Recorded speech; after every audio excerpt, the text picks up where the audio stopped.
So when I coached group fitness and we saw things like planks or push-ups come along, I'd always say to the class, friends don't let friends do saggy back push-ups. And of course, everyone looked at me like I was crazy, probably because I am. But the point I'm trying to make here is that when we're looking at our movements like push-ups, burpees, we commonly see this archetype that occurs, in our trunk.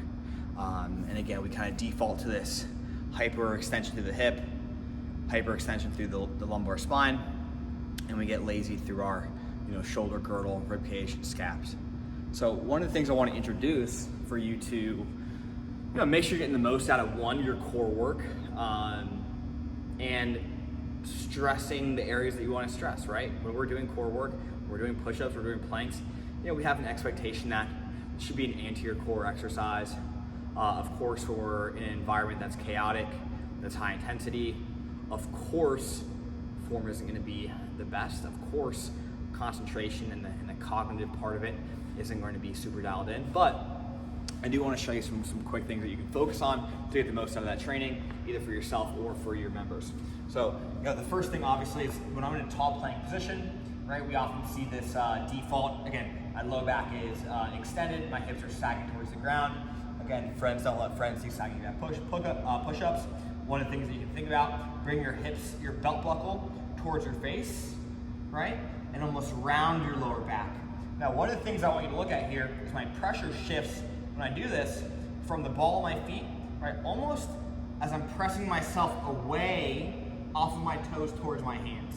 And again, this little shift here with the hip tuck is gonna put you in a position where your upper back starts to round and your scaps protract and your hips come under. And when we can create that congruency between rib cage and pelvis, right? Now we're starting to talk about, targeting that core musculature, taking stress away from, the lumbar spine, okay? So again, quick tip there on your planks.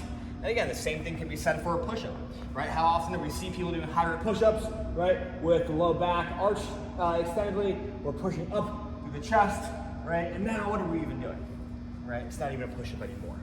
So again, if we're actually looking to build strength in our push-ups, very similar concept, hip tuck, starting with the protraction of the scaps, right? I'm keeping my torso moving at one unit. It turns out, if I'm maintaining that integrity, I probably don't need to touch my chest all the way down to the ground. So if you are counting reps for criteria, hey, maybe that's not the best option for you. But if you're actually looking to build strength in the muscles that you need to execute a strict, proper push-up, incorporating some of this work might be beneficial for you. So again, friends don't let friends do saggy back push-ups, optimize your core training, optimize your push-ups with a little bit more attention on what's happening between these two areas.